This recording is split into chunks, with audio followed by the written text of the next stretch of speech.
It is very difficult to talk about the armed forces of the United Kingdom in a historical era dominated by military behemoths, such as the United States and China. Yet, here we are talking about them, the heirs of the empire in which the sun never used to set. We should ask ourselves, at the very least, two questions. The first question being, is there a place for UK armed forces among the most powerful militaries in the world? And the second, why? You can well imagine the answer to the first question is positive, otherwise we wouldn't be here talking about the UK armed forces. It's the answer to the second question what is really interesting. As most of you know for sure, UK is part of the nuclear powers narrow elite.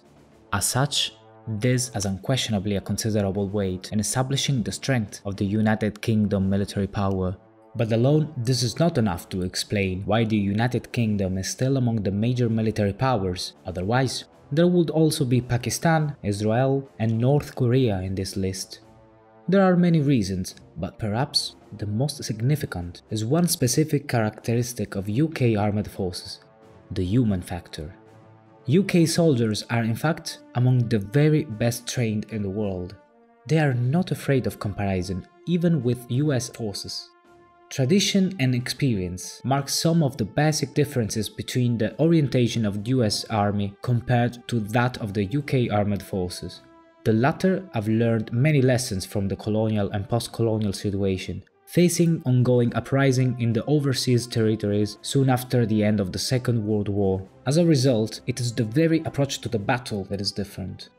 While for the US armed forces, to wage war means, most of the time, all-out combat, fire at will, aggressive engagement rules, the UK armed forces adopt softer tactics, often considering the population of the country in conflict as a strategic target that can be lost by using excessive firepower and the collateral damage resulting from it. If we are allowed to be blunt, US forces have got a considerable firepower in their hands, and they are eager to use it as a problem solver, while British have a more subtle and psychological approach. In the end, UK soldiers' quality means that UK armed forces are more capable than others in making good use of the equipment they have. Furthermore, UK has an important defense industry, although is not capable to meet all of its requirements. The real huge problem all militaries in Europe are facing in general is that of the shrinking of the defense budgets since the end of the Cold War. That has gone too far. But to make things far worse is the extreme privatization of the defense industry, to which is often added a terrible way to spend the allocated budget, which often results in the impossibility to envision an intelligent and efficient spending plan for the future. The United Kingdom is not exempt from problems of this kind. Her Majesty's armed forces have a troop strength of 152,000 active military forces. As already mentioned above, they make up for the small number with a top-notch quality training. UK operates 7 Skynet military communication satellites. For other needs, just uses US satellites infrastructure. Challenger 2 is a good tank, with the typical British footprint in the main battle tank sector. That means that is armed with a main gun of great power, with strong protection but not particularly strong mobility. Analyzing the rest of the armoured fighting vehicles, it is clear how the United Kingdom privileges the protection of vehicles against the threat of improvised explosive devices and other anti-armoured threats in urban guerrilla scenarios. The Storm Shadow is a British-French-Italian stealth cruise missile that can be carried by both aircrafts and ships. It is considered one of the best cruise missiles in its class and an improvement over the famous US BGM-109 Tomahawk, already present in British Armed Forces inventory. Trident II D5 UGM-133A is currently the main component of the British and US submarine strategic nuclear forces. It's a submarine-launched ballistic missile carried by the 4 Vanguard-class British nuclear-powered ballistic missile submarines, and it's a very advanced one, with a range of over 11,000 kilometers and a circular error probable of 90 to 120 meters. The last feature is the measure of the accuracy of a weapon in ballistics, and indicates that the trident has a 50% probability to impact within a circumference from a radius of 120 meters with inertial guidance to 90 meters if guided by GPS. It's a very precise ballistic missile, if you consider that such a precision is not necessary for a weapon carrying nuclear warheads. The UK, besides being part of the NATO ballistic missile defense umbrella, equips Type 45 daring destroyers with Aster 30.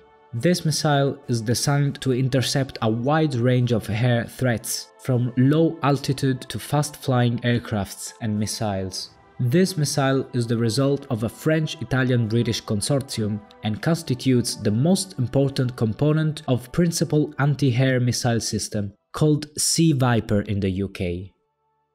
The commissioning of Queen Elizabeth aircraft carrier is easily the most important event happening in recent years for the Royal Navy. HMS Queen Elizabeth is the biggest ship outside US and can be complemented with 40 to 50 fixed and rotary wings aircrafts in a stalled configuration. Her sister ship, HMS Prince of Wales, planned to be commissioned in 2020, should have had a catapult-like US aircraft carriers.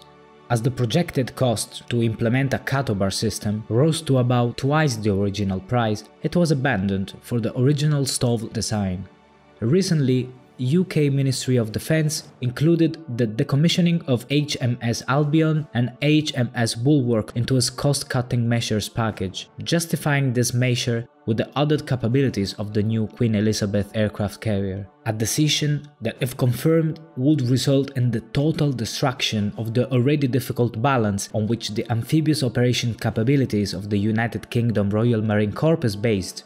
An absurdity, considering the Queen Elizabeth doesn't possess dedicated amphibious capabilities, and only HMS Ocean and 3 Bay landing ship docks will remain. Vanguard class, responsible for the UK-only nuclear deterrent, will be replaced starting from 2028 by the new planned Dreadnought class. This program has generated controversy because of its cost, putting the cost of building at £31 billion. Trafalgar class is the oldest of UK's nuclear attack submarines fleet, and its fate is to be substituted by a total of 7 Astute class submarines. They are land attack capable with their Tomahawk missiles, as expected by the modern doctrine on submarines use. The Type 45 and Type 23 classes are the traditional workforce of the Royal Navy, acting as escort for the capital ships. Type 23 will be substituted by Type 26 City-class frigates, also known as Global Combat Ship Program.